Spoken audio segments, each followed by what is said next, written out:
Should you fear sugar? You shouldn't fear any food. But no, you don't need to fear sugar, although it is important to eat it in moderation. When we say sugar, we're talking about two different things. We're talking about added sugars. If they're added as part of food manufacture, it's required that they are listed on the label as grams of added sugar. And that also includes sugar you might add to your foods at home. For example, pouring syrup on your pancakes or adding honey to your tea. And then there's the sugars inherent to foods. For example, the sugars in fruit or milk. And then total sugars would be both added together.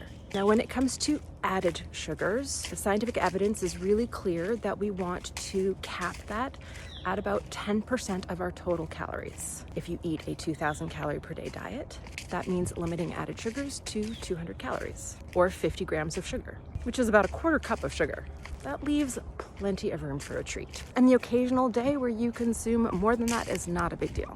We're talking about eating patterns when you consider total sugars, added sugars, plus the sugars that are naturally found in foods. Science is also really clear that up to 25% of total calories is just fine. So on that 2,000 calorie per day diet, now we're talking 500 calories of total sugars or 125 grams of sugar. If you've heard the diet culture fear-mongering around sugar, that may sound like a lot of sugar, but that is literally the definition of sugar in moderation.